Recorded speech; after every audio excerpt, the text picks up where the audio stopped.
അസ്സലാമു അലൈക്കും. നൂഹ വ്ളോഗിൻ്റെ പുതിയൊരു വീഡിയോയിലേക്ക് എല്ലാ കൂട്ടുകാർക്കും സ്വാഗതം. അപ്പം എന്തൊക്കെയുണ്ട് വിശേഷങ്ങൾ? എല്ലാവർക്കും സുഖമല്ലേ? ഇവിടെ സുഖം തന്നെയാണ് കേട്ടോ. ഇന്ന് രാവിലെ തന്നെ ഒരു ഫ്രൈഡ് റൈസിൻ്റെ റെസിപ്പി ആയിട്ടാണ് വന്നിരിക്കണത് കേട്ടോ.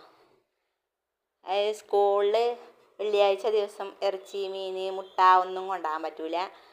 വെറും പച്ചക്കറികൾ മാത്രമേ പറ്റുള്ളൂ. വെജിറ്റേറിയൻ ഡേ ആണ്. അപ്പം എന്നും അങ്ങനെയൊക്കെ തന്നെയാണ് കൊടുക്കൽ. അപ്പം ഇന്നൊന്ന് വ്യത്യസ്തമായ ഒന്ന് ഉണ്ടാക്കി കൊടുത്തതാണ്. അപ്പം അതിൻ്റെ വീഡിയോ ആണ് കേട്ടോ. എല്ലാവരും ഒന്ന് സ്കിപ്പ് ചെയ്യാതെ കണ്ട് സപ്പോർട്ട് ചെയ്യുക. സബ്സ്ക്രൈബ് ചെയ്യാതെ കാണുമല്ലോ, സബ്സ്ക്രൈബ് ചെയ്ത് സപ്പോർട്ട് ചെയ്യുക കേട്ടോ. ലൈക്ക്, ഷെയർ, കമൻറ്റ് ഒക്കെ ഇങ്ങോട്ട് പോന്നോട്ടെ. ഇനി ഞാൻ കുറച്ചേ ഉള്ളൂ ഉണ്ടാക്കിയിട്ട്. കുറച്ച് അരി എടുത്ത് ഒരു 1/2 കിലോനോളം ഉണ്ടാവും. അതെടുത്ത് കുറച്ച് സമയം നല്ലോണം ഒന്ന് കഴുകി വെള്ളത്തിൽ കുതിർക്കാൻ വെച്ചിരിക്കണം കേട്ടോ. പിന്നെ അതിക്ക് നമുക്ക് ക്യാരറ്റ് വേണം, പിന്നെ ബീൻസ്, പിന്നെ പച്ചമുളക്, 2 പച്ചമുളക്, ക്യാപ്സിക്കൻ, അങ്ങനെയൊക്കെ ഉള്ളത് കുറച്ച് സാധനങ്ങൾ തന്നെ ഉള്ളൂ കേട്ടോ. അപ്പോൾ അതൊക്കെ പാടെ കൂട്ടിങ്ങാണ്ടാണ്. പിന്നെ മുട്ട പറ്റൂല എന്ന് പറഞ്ഞിരിക്കണമെങ്കിലും കൂടിയിട്ട് ഞാൻ ഈ ഫ്രൈഡ് റൈസിൽ കുറച്ച് മുട്ട പിന്നെ ചിക്കി ഇട്ടിക്കണ്. പക്ഷേ അത് കാണൂല എന്തായാലും ഞാനത് അതിൽ ഇട്ടിക്കണം കേട്ടോ. അപ്പം നമുക്ക് ആദ്യം ആ അരി കുതിരുമ്പോഴത്തേന് നമുക്ക് ഇതിലേക്കുള്ള എല്ലാ സാധനങ്ങളും റെഡിയാക്കാം. കാരണം രാവിലെയാണ് ചായയും കടി, അതുണ്ടാക്കണം, ഇതും വേണം. 8:30 ആകുമ്പോഴത്തേന് എല്ലാം കഴിഞ്ഞ് പറഞ്ഞയക്കണം കേട്ടോ, വണ്ടി വരും. അപ്പം അതിന് വേണ്ടിയാണ്ടാണ് 5 മണി, ഞാൻ 5 മണീൻ്റെ ഒരു 10 മിനിറ്റ് മുമ്പ് നീച്ചിക്കണം കേട്ടോ. അങ്ങനെ അപ്പം ഞാൻ ആദ്യം കുറച്ച് അണ്ടിപ്പരിപ്പും മുന്തിരിയും വറുത്ത് അത് കോരി മാറ്റി വെച്ചു. പിന്നെ നമ്മൾ ഇതിൻ്റെ മേലിടുന്ന സവാള വാട്ടിയതുണ്ടാവില്ലേ, അതും ഇച്ചിരി വാട്ടി. ഇത് രണ്ടും ഞാൻ ആദ്യം നല്ലോണം വറുത്ത് വാരി വെച്ചിക്കണം കേട്ടോ. എന്നിട്ട് പിന്നെ ഈ പാനിൽ തന്നെയാണ് ബാക്കിയുള്ള ഇതൊക്കെ ഉണ്ടാക്കുന്നത്. ആദ്യം ഈ ഉള്ളി ഒന്ന് വയന്ന് വാടി വരട്ടെ. പിന്നെന്താ, എല്ലാവർക്കും മഴ തന്നെയാണോ? മഴ, കാറ്റ്, ചിലയിടങ്ങളിലൊക്കെ കാറ്റും ഉണ്ട്, മഴ ഉണ്ട്. ചിലയിടത്തൊക്കെ വെയിലാണ്. ഞങ്ങൾക്ക് വെയിലാണ്, പക്ഷേ ഇടയ്ക്ക് ഓരോ മഴകളുള്ളൂ കേട്ടോ. എന്നാലും പെരുമഴയൊന്നുമില്ല കുറച്ച് ദിവസമായിട്ട്. പകലൊക്കെ വെയിലും രാത്രിയാകുമ്പോൾ ചെറിയൊരു മഴ, അങ്ങനെയൊക്കെ കേട്ടോ. അപ്പോൾ ഇതാ ആ പാനിൽ തന്നെ ഞാനിതാ കുറച്ചുകൂടി നെയ്യ് ഒഴിച്ചങ്ങാണ്ടാണ് ഇത് വാട്ടിങ്ങാണ്ട് നല്ലോണം വയന്ന് കുഴഞ്ഞ് അങ്ങനെയൊന്നും എടുക്കില്ല, ചെറിയൊരു വേവിലുള്ളൂ ആക്കണം കേട്ടോ. അങ്ങനെ അതൊക്കെ വാട്ടിയെടുത്ത് അതിലേക്ക് തന്നെ ഞാൻ 2-3 മുട്ട കുത്തിയിട്ട് അത് ചിക്കി ഇതാക്കിയിരിക്കണം കേട്ടോ. പിന്നെ അതിലേക്ക് സോയാ സോസൊക്കെ വേണ്ടീനോ, ഒന്നും ഞാൻ വാങ്ങിയിട്ടില്ല. തലേന്ന് തന്നെ നമ്മളൊക്കെ പിന്നെ ഇത് ചെയ്ത് വെക്കണം. എന്നാൽ പിന്നെ രാവിലെ ഇതൊന്നും ഇല്ലാതെ പെട്ടെന്ന് രാവിലെ നമ്മൾ ഉണ്ടാക്കാൻ നിന്നാൽ ഒക്കെ പാടെ ആകുമ്പോൾ ശരിയാവില്ല. അപ്പം അങ്ങനെയൊക്കെയാണ് കേട്ടോ. എന്നാലും കുഴപ്പമൊന്നുമില്ല.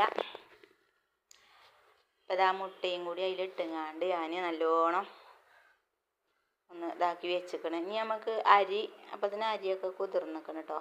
ഞാൻ ഈ കലത്തിലാണ് വെക്കുന്നത്. കലം സ്റ്റീലായതുകൊണ്ട് അടുപ്പത്ത് വെച്ച് ചൂടായപ്പോഴത്തേന് അതിൻ്റെ അടിയൊക്കെ ഇങ്ങോട്ട് വെന്ത പോലെ. കഴിക്കാൻ കുറച്ച് ഓയിൽ ഒഴിച്ച് കൊടുത്തിക്കണ്, സൺഫ്ലവർ. അതിക്ക് കുറച്ച് നെയ്യും ഒഴിച്ചിട്ട് പിന്നെ ഒരു 4-5 ഗ്രാമ്പൂ, പിന്നെ ഒരു 4-5 ഏലക്ക, 2 ചെറിയ പട്ട, പിന്നെ ഈ പട്ടൻ്റെ ഇല ഉണ്ടാവില്ലേ, അത് നമ്മളത്തെ ഒടുത്തേനെ കേട്ടോ. അത് ഞാനിവിടെ കൊടുന്ന് വെച്ചത് തന്നെയാണ്. അതും കൂടി ഇതാക്കി പിന്നെ കുറച്ച് ചൂടുള്ള വെള്ളവും ഒഴിച്ച് കൊടുത്തിക്കണം കേട്ടോ. വെള്ളം നല്ലോണം തിളപ്പിച്ച് വെച്ചിരുന്നു. ആ വെള്ളമാണ് ഒഴിച്ച് കൊടുത്തിക്കണത്. അങ്ങനെ വെള്ളമൊക്കെ തിളച്ചു. ഇനി നമുക്ക് ഇതിലേക്ക് അരി ഇട്ട് കൊടുക്കാം കേട്ടോ. കുറച്ച് ഉപ്പ് ഇട്ട് കൊടുത്തിക്കണേ. ഉപ്പ് നമ്മൾ അരി ഇട്ടിട്ട് തിളച്ചിട്ട് നോക്കിയിട്ട് ഒന്നും കൂടി ഇടാം. അപ്പം കുറച്ച് ഇട്ടിക്കണം. അങ്ങനെ നമ്മൾ അരി ഇട്ട് കൊടുത്തു. അരി ഒരു 3/4 ഭാഗം ഒക്കെ വെന്താൽ മതി. പിന്നെ നമ്മളൊരു 5 മിനിറ്റ് അതിങ്ങനെ ദമ്മിലിടുമ്പോൾ അങ്ങനെ വെന്തോളും.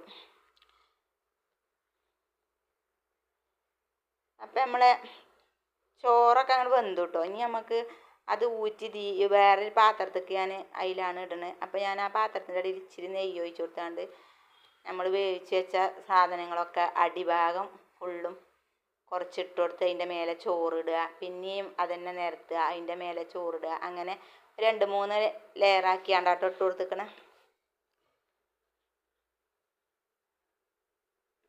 നല്ല രസമുണ്ട്. ഇനിയിപ്പോൾ ഇതിക്ക് വല്ല പിന്നെ കറിയൊക്കെ വേണമെന്നുണ്ടെങ്കിൽ പിന്നെ കുട്ടികളൊക്കെ പോയിട്ട് ഉച്ചക്കൊക്കെ ഉണ്ടാക്കാമല്ലോ എന്ന് വിചാരിച്ചിട്ടാട്ടോ. ഇപ്പോൾ ഇതിക്ക് ഉണ്ടാക്കിയിട്ടില്ല. അപ്പോൾ ഇതിക്ക് ഞാൻ പിന്നെ മന്തിക്കൊക്കെ ഉണ്ടാക്കണ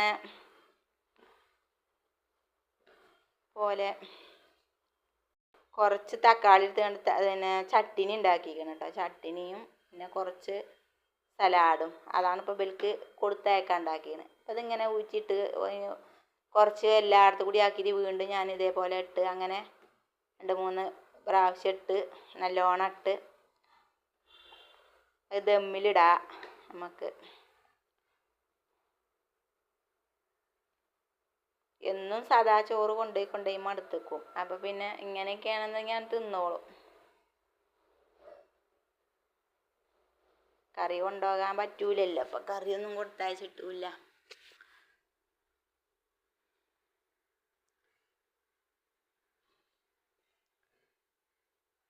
പിന്നെ എന്തൊക്കെയുണ്ട്, ചിക്കൻ അല്ലെങ്കിൽ പിന്നെ നമുക്ക് മറ്റേ സംഭവം ഉണ്ടല്ലോ, എന്താ പിന്നെ പറയാ, കോളിഫ്ലവർ, അതും ഉണ്ടെങ്കിൽ അതും പറ്റും കേട്ടോ ഇതിക്ക് വെക്കാൻ. അപ്പോൾ ഇതാ ഒക്കെ ഫുള്ളും ആക്കി വെച്ചു, പാത്രത്തിൽ ആക്കി. ഇനി നമുക്കിത് ഒരു പഴയ ഒരു ചട്ടീൻ്റെ മുകളിലാണ് കേട്ടോ ഞാനിത് വെച്ചിരിക്കണത്. അതങ്ങനെ വെച്ചങ്ങാണ്ട് ഒരു 5 മിനിറ്റൊക്കെ, 5 മിനിറ്റ് ഒന്നുമല്ല, കുറച്ച് നേരമൊക്കെ ചായയും കടി ഉണ്ടാക്കുന്ന വരെയൊക്കെ വെച്ചിരുന്നു. അപ്പം നമ്മളെ ചോറൊക്കെ ഇവിടെ റെഡി ആയിക്കണം കേട്ടോ. പിന്നെ ഇതാ ധൂമ് എന്നും പറയും, ഇതിന് ചട്ടിനി എന്നും പറയും. അതാണ് കേട്ടോ ഇതിക്ക് ഉണ്ടാക്കിയാണ്. ഇന്നത്തെ വീഡിയോ ചെറിയൊരു വീഡിയോ ആണ്. എല്ലാവർക്കും ഇഷ്ടപ്പെട്ടു എന്ന് വിചാരിക്കുന്നു. ഇഷ്ടപ്പെട്ടാലും ഇഷ്ടപ്പെട്ടില്ലെങ്കിൽ എല്ലാവരും ഒന്ന് സബ്സ്ക്രൈബ് ചെയ്ത് സപ്പോർട്ട് ചെയ്യുക. ലൈക്ക്, ഷെയർ, കമൻറ്റും ഒക്കെ തരാം കേട്ടോ. അസ്സലാമു അലൈക്കും.